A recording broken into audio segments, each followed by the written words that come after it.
बिहार के होशियारपुर नाम के एक छोटे से गांव में मनु नाम का लड़का रहता था, जो पास के ही शहर में एक हॉस्टल में रहकर पढ़ाई करता था। गर्मी की छुट्टियां शुरू हो गई। मनु ने छुट्टियों में अपने गांव आने का फैसला किया।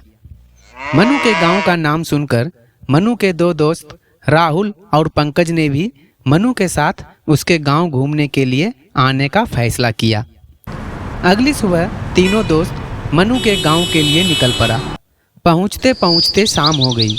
मनु अपने दोस्तों के साथ घर पहुंचते ही देखा उसके दादाजी घर के आंगन में एक खाट पर बैठकर हुक्का गुरगुरा रहे हैं। पास ही छोटी बहन चिंकी बैठी है और दादाजी से कहानियां सुन रही है। दादाजी को कहानियां सुनाते देख मनु भी अपने दोस्तों के साथ वहीं बैठ जाता है और मनु अपने दादाजी से कहता है, दादाजी हम लोगों को भी कहानियां सुनाइए ना।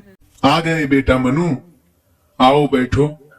तुम्हारे साथ आए अपने दोस्तों से मेरी परिचय तो कराओ पहले। हाँ दादाजी जरूर। ये है राहुल और ये पंकज, जो मेरे बहुत अच्छे दोस्त हैं।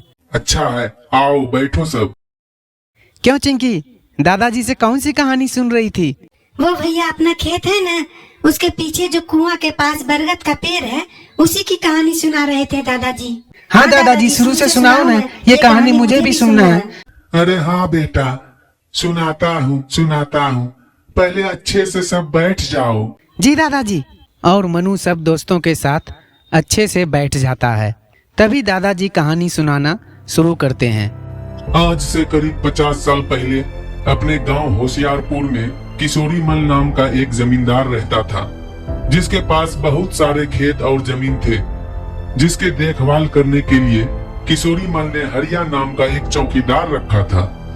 वह चौकीदार बहुत ही गरीब था। उसके पास सिवा रहने के लिए टूटे फूटे एक झोपड़े के अलावा कोई जगह जमीन नहीं था। पहनने के लिए एक जोड़ी कपड़े और कुछ बर्तन, बस इतने ही उस झोपड़े में थे। इसी से हरिया किसी तरह गुजर बसर करता और किशोरी मल के खेतों का रखवाली करता। एक दिन हरिया के हालत पे तरस खाकर उसके एक रिश्तेदार ने खेती करने के लिए थोड़ी सी जमीन हरिया को दान में दिए।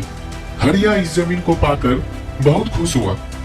अगले दिन से हरिया किशोरी मल के खेतों की रखवाली करना छोड़कर वह अपने ही खेतों में खेती करने का फैसला किया, जो उसके मालिक किशोरी मल को नागवार गुजरा। उसे कतई पसंद नहीं था कि हरिया उसके चौकीदारी का काम छोड़कर अपने खेतों में काम करे।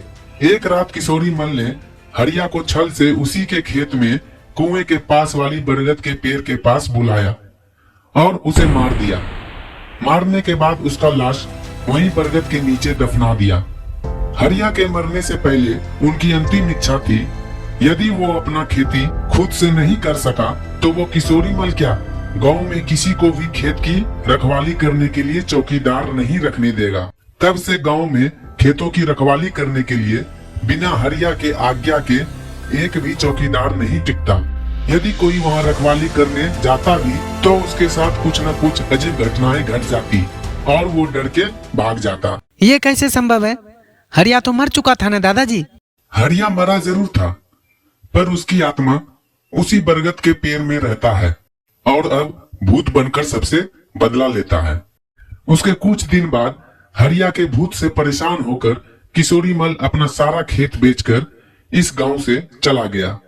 तब से जो भी खेत में रखवाली के लिए जाता, पहले उस बरगद के पेड़ के पास काला कपड़ा बांधता और हरिया के आत्मा को प्रणाम कर माफी मांगता, तभी वो रखवाली करने जाता।